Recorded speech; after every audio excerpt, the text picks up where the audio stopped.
अस्सलाम वालेकुम everyone. Dear students, आज की वीडियो में आपके साथ मेडिकल के शोबे से रिलेटेड तमाम तरह अपडेट शेयर करेंगे। पीएमसी की तरफ से भी नोटिफिकेशन सामने आए हैं। University of health sciences Lahore की तरफ से मुख्तलिफ कैटेगरीज़ की मेरिट लिस्टें डिस्प्ले की गई हैं। इसके अलावा पीएमसी की तरफ से सिलेबस की अपडेट के हवाले से भी आज की वीडियो में आपके साथ शेयर करेंगे। लेकिन सबसे पहले आपको बताते चलें कि पाकिस्तान मेडिकल कमीशन की तरफ से इस साल 2022 में जो एमडी कैट कंडक्ट किया जाएगा, इस सिलसिले में वो किसी भी थर्ड पार्टी से जो है वो एमडी कैट कंडक्ट नहीं करवाएंगे। जैसे पिछले साल जिस कंपनी से एमडी कैट कंडक्ट करवाया गया था, पीएमसी ने जिस कंपनी को ठेका दिया था, तो वो कंपनी बाद में ब्लैकलिस्ट करार दे दी गई थी और बहुत ज़्यादा इश्यू सामने आए थे और हाई कोर्ट तक मामला चले गए थे। बाद में कोर्ट ऑर्डर के मुताबिक उस कंपनी को जो है ब्लैकलिस्ट करना पड़ा और पीएमसी ने अब उस कंपनी के साथ मुआहिदा अपना ख़त्म कर दिया हुआ है। लेकिन इस साल पीएमसी ने ये फैसला किया है कि वो किसी भी पार्टी को जो है वो एमडी कैट कंडक्ट करने के लिए कोई भी ठेका वगैरह नहीं देगी, बल्कि पीएमसी खुद एमडी कैट 2022 को कंडक्ट करेगी। इस सिलसिले में पीएमसी जो है वो अपनी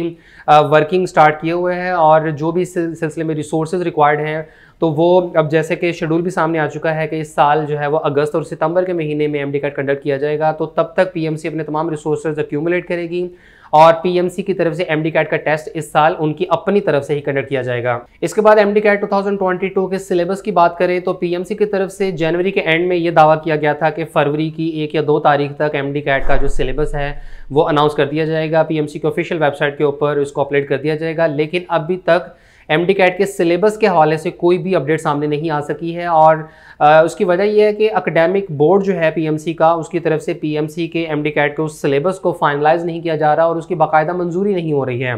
अगर तो एकेडमिक बोर्ड पीएमसी के उस सिलेबस को फाइनलाइज करके उसकी मंजूरी कर देता है तो विद इन 1 डे वो सिलेबस अपलोड कर दिया जाएगा। लेकिन फिलहाल तो एमडी कैट का सिलेबस इल्तवा का शिकार हो चुका है। ऑलरेडी 10 दिन से ज़्यादा हो चुके हैं कि एमडी कैट का सिलेबस आ चुका होना चाहिए था, लेकिन नहीं आ रहा है। बाकी इस सिलसिले में इतनी बात तो कंफर्म हो चुकी है कि इस साल एमडी कैट का सिलेबस जो है उसमें मामूली रद्दोबदल की जा सकती है, लेकिन टेस्ट का जो फॉर्मेट है वो सेम रहेगा। नंबर ऑफ़ एमसीक्यूज़ जो है वो सेम रहेंगे और इसमें किसी भी रद्दोबदल इसमें नहीं की जाएगी, यानी कोई नया सब्जेक्ट इसमें ऐड नहीं होगा। नंबर ऑफ़ एमसीक्यूज़ की जो तादाद है वो भी सेम रहेगी, लेकिन सिलेबस में थोड़ी बहुत चेंजेस हो सकती हैं। यानी पिछले साल अगर सिलेबस की प्रेपरेशन में सिलेबस को तैयार करने के मामले में अगर कुछ गड़बड़ रह गई थी, जैसे कि पीएमसी ने कोशिश तो ये की थी कि पाकिस्तान के तमाम बोर्ड्स का जो सिलेबस है वो सामने रखा जाए और सिर्फ वो टॉपिक सेलेक्ट किए जाएं जो कि तमाम बोर्ड्स की टेक्स्ट बुक्स के अंदर अवेलेबल हों। लेकिन अगर फिर भी सिलेबस के अंदर कोई कमी पेशी रह गई होगी तो इस साल उसमें मॉडिफिकेशन कर दी जाएगी और मेरा ख्याल है कि इस साल जो सिलेबस आएगा वो पहले से बेहतर होगा। कुछ टॉपिक्स जो है वो पहले से एलिमिनेट किए जा सकते हैं और कुछ नए टॉपिक्स भी ऐड हो सकते हैं। बहरहाल जैसे ही सिलेबस सामने आता है तो इंशाल्लाह उसकी इन्फॉर्मेशन भी आपके साथ डिटेल में शेयर कर देंगे। फिर इसके बाद आपको बताएं कि university of health sciences Lahore की तरफ से एमबीबीएस और बीडीएस के प्रोग्राम्स की जो मेरिट लिस्ट डिस्प्ले होनी थी, जो कि फाइनल मेरिट लिस्ट है, यानी अब स्पेशल एग्जाम्स का रिजल्ट आ चुका, ए लेवल्स का रिजल्ट भी स्टूडेंट्स की तरफ से सबमिट करवा दिया गया। तो इसके बाद अब यूएचएस की तरफ से एक फाइनल मेरिट लिस्ट डिस्प्ले होना थी, लेकिन फिर ये कोर्ट केस चला गया। ऐसे तकरीबन 27 तलबा ऐसे थे जिन्होंने जब यूएचएस के ऑनलाइन फोरम के ऊपर अप्लाई किया तो वहाँ पर उन्होंने रिजल्ट अवेटिंग कैंडिडेट को सिलेक्ट करने के बजाय अपना जो उस वक्त का रिजल्ट था वो अपलोड कर दिया। लेकिन बाद में उन्हें ये एहसास हुआ कि उन्होंने रिजल्ट अवेटिंग कैंडिडेट वाली ऑप्शन को सिलेक्ट करना था, ताकि जब उनका स्पेशल एग्जाम्स का रिजल्ट आता तो वो तब अपना नया रिजल्ट अपलोड कर सकते थे। लेकिन वो 27 तलबा ऐसे थे जिन्होंने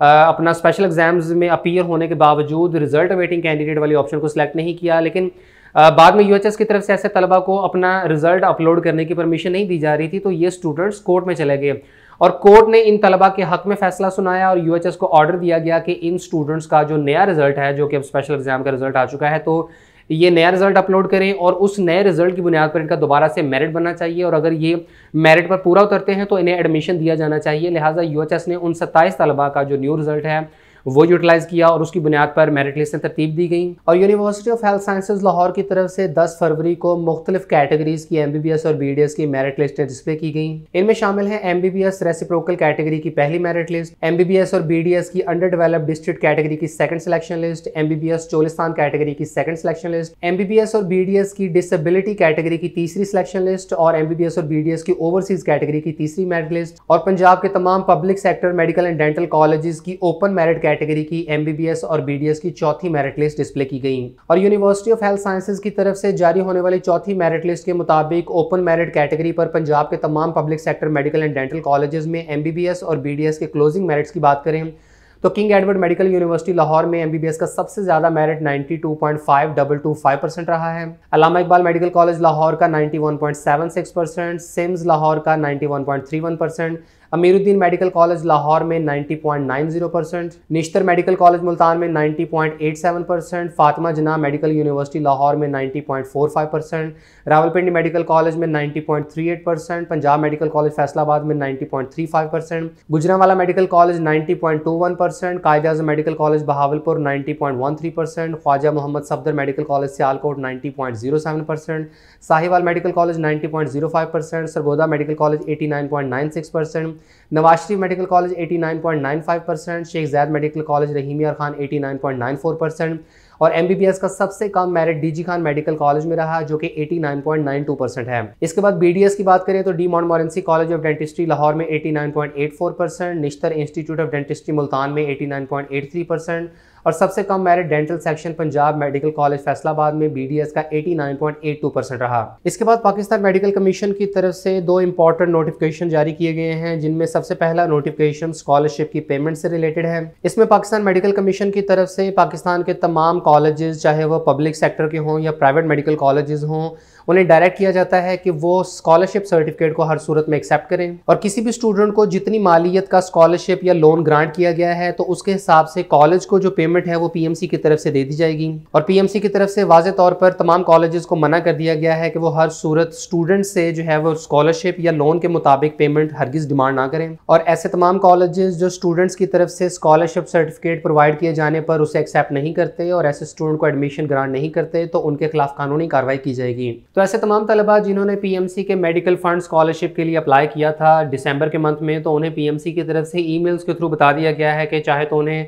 स्कॉलरशिप ग्रांट कर दी गई है या नहीं की गई। जिन स्टूडेंट्स को तो ये स्कॉलरशिप ऑफर कर दिया गया है, चाहे तो वो स्कॉलरशिप है या वो लोन है, तो PMC की तरफ से उन्हें एक स्कॉलरशिप सर्टिफिकेट प्रोवाइड किया गया है और ये सर्टिफिकेट स्टूडेंट को जो मिला है तो वो किसी भी कॉलेज में अगर उसका एडमिशन हुआ है तो वहाँ जाकर वो प्रेजेंट कर सकता है। मिसाल के तौर पर अगर किसी कॉलेज की पहले साल की फ़ी 15 लाख रुपए है और स्टूडेंट को PMC की तरफ से 8 लाख रुपए की स्कॉलरशिप मिल चुकी है तो वो 8 लाख रुपए PMC की तरफ से डायरेक्टली उस कॉलेज को अदा कर दिए जाएंगे, जबकि बाकी के जो 7 लाख हैं वो स्टूडेंट को कॉलेज में डायरेक्टली डिपॉजिट करने होंगे। तो इस हवाले से PMC की तरफ से तमाम कॉलेजेस को ताकीद की जा रही है कि अगर कोई भी स्टूडेंट स्कॉलरशिप सर्टिफिकेट प्रोवाइड कर रहा है तो आप उसे हर सूरत में एक्सेप्ट करें और जितनी भी अमाउंट का वो स्कॉलरशिप या लोन PMC की तरफ से उस स्टूडेंट को ग्रांट किया गया है तो वो वाली जो अमाउंट है वो PMC उस कॉलेज को अदा करेगी और आप वो अमाउंट हरगिज़ स्टूडेंट से डिमांड ना करें। हाँ, स्कॉलरशिप और लोन के अलावा अगर कोई अमाउंट बचती है तो वो डेफिनेटली स्टूडेंट ही अदा करने का पाबंद होगा और इस सिलसिले में अगर स्टूडेंट्स को किसी किस्म की दुश्वारी का सामना है तो वो PMC को कंप्लेन कर सकते हैं। इसके बाद PMC की तरफ से जारी होने वाले दूसरे नोटिफिकेशन में ये बताया गया है कि Bahawalpur medical and dental college को परमानेंटली उनकी जो रिकग्निशन है वो कैंसिल कर दी गई है।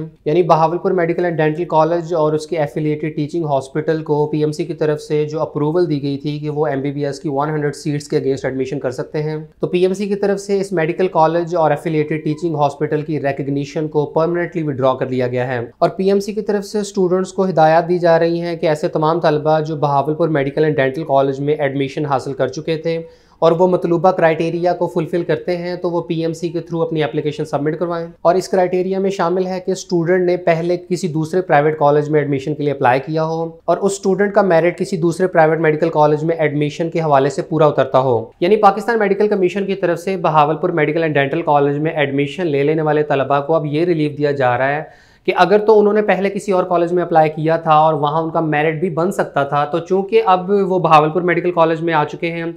तो उनकी वो अपॉर्चुनिटी तो गई, लिहाजा PMC की तरफ से इन स्टूडेंट्स को अलाउ किया जा रहा है कि अगर तो आपने कहीं और अप्लाई किया था और वहाँ आपका मेरिट बन रहा था तो आप PMC के पोर्टल के थ्रू अपनी एप्लीकेशन सबमिट करवाएं तो PMC आपको दूसरे कॉलेजेस में एडमिशन के हवाले से अकोमोडेट कर सकता है। क्योंकि PMC की तरफ से Bahawalpur medical and dental college को MBBS की अप्रूवल दी गई, फिर इधर एडमिशन स्टार्ट किए गए, तो बहुत सारे स्टूडेंट्स मुमकिन है कि दूसरे कॉलेजेस से अपना एडमिशन जो है वो कैंसिल करवाने के बाद Bahawalpur medical and dental college में आ गए। लेकिन अब चूंकि ये कॉलेज भी अपनी रिकग्निशन खो चुका है और PMC ने इसको ब्लैकलिस्ट कर दिया हुआ है, तो इस कॉलेज में दाखिला लेने वाले तलबा को पीएमसी की तरफ से अब ये रिलीफ दिया जा रहा है कि वो दूसरे कॉलेजेस में एडमिशन के लिए एप्लीकेशन सबमिट करवा सकते हैं। तो ये थी मेडिकल के हवाले से अब तक की तमाम अपडेट्स। अगर आपके जहनों में फिर भी कोई क्वेश्चन हो तो आप कमेंट्स में पूछ सकते हैं, और जैसे ही पीएमसी की तरफ से सिलेबस के हवाले से कोई भी कंफर्म अपडेट सामने आती है तो वो भी इंशाल्लाह अपकमिंग वीडियोज़ में आपके साथ शेयर कर देंगे।